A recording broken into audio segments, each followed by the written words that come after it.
पूर्व मुख्यमंत्री हरीश रावत ने लोकसभा से पहले बड़ा बयान दिया। आपको बता दें, उन्होंने कहा कि चुनाव लड़ने की राजनीति से बाहर निकलना चाहता हूं और आगे उन्होंने कहा कि यदि चुनाव लड़ा तो अगले 10 साल तक चुनाव लड़ने की राजनीति में फंसा रहूंगा। साथ ही यहां पर हरीश रावत ने कहा कि पार्टी यदि मेरे संबंधों का, मेरे नाम का, मेरे काम का उपयोग कर पाएगी तो मेरा बेटा उसे बेहतर तरीके से कर पाएगा। पूर्व मुख्यमंत्री हरीश रावत का बड़ा बयान, चुनाव लड़ने की राजनीति से बाहर निकलना चाहते हैं हरीश रावत। मैं चुनाव लड़ने की राजनीति से बाहर निकलना चाहता हूं और उसके लिए यही अवसर है। नहीं तो फिर एक बार फंस गया तो इसका अर्थ ये होगा कि अगले 10 साल तक फिर जो है मुझे चुनाव लड़ने की राजनीति का हिस्सा बना रहना पड़ेगा। तो इसलिए मैंने निर्णय लिया कि यदि पार्टी के हित में होगा और पार्टी के लिए पार्टी समझेगी कि मेरे संबंधों का, मेरे नाम का, मेरे काम का उपयोग किया जा सकता तो मेरा बेटा उस काम को बेहतर तरीके से कर पाएगा। मैं चुनाव लड़ने की राजनीति से बाहर निकलना चाहता हूं और उसके लिए यही अवसर है। नगर निगम देहरादून में सल्ट से भाजपा विधायक महेश जीना के द्वारा नगर आयुक्त के साथ की गई अभद्रता पर उत्तराखंड कांग्रेस के प्रमुख प्रवक्ता गरिमा मेहरा दसौली ने तीखी प्रतिक्रिया व्यक्त की। आपको बता दें कि दसौली ने कहा कि जिस तरह की शब्दावली और भाषा शैली का इस्तेमाल विधायक साहब कर रहे हैं उसका सभ्य समाज में कोई स्थान नहीं। दसौली ने कहा कि उत्तराखंड बीजेपी में बाहुबलियों की कोई कमी नहीं है, फिर चाहे मंत्री प्रेमचंद अग्रवाल का सड़क पर मारपीट का प्रकरण हो या फिर मंत्री गणेश जोशी का शक्तिमान से लेकर आज तक के अनगिनत प्रकरण।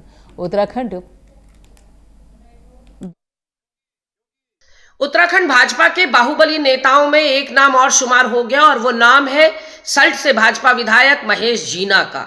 आज वो नगर निगम देहरादून पहुंच गए और नगर आयुक्त के साथ भाषा की सारी मर्यादाएं लांघ दी। गाली गलौज और अभद्रता की सीमा और पराकाष्ठा थी कि सल्ट विधायक ने अपने बेटे का टेंडर ना होने की वजह से खासी नाराजगी वहां पर दिखाई और सुनने में आया है कि अच्छी खासी बदतमीजी उन्होंने नगर आयुक्त के साथ की।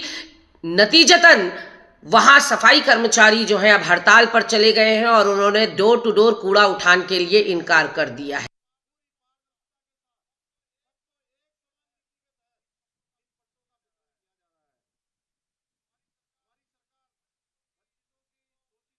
उधर लंबे समय से लाल कुआं से अमृतसर को ट्रेन चलाए जाने की मांग को लेकर लगातार अगर देखा जाए तो प्रयास किए जा रहे हैं और उसी बाबत अमृतसर ट्रेन को लेकर ये देखिए एक बड़ा प्रयास सफल हुआ है। लंबे समय से ट्रेन चलाए जाने को लेकर मांग की जा रही थी कि ये सुविधा यहाँ से शुरू होनी चाहिए और उसी बाबत ये सुविधा अब लोगों के लिए उपलब्ध हो चुकी है। लाल कुआं अमृतसर ट्रेन को हरी झंडी दिखाकर रवाना किया गया है। लंबे समय से ट्रेन चलाए जाने की मांग इस क्षेत्र से, लाल कुआं से आ रही थी।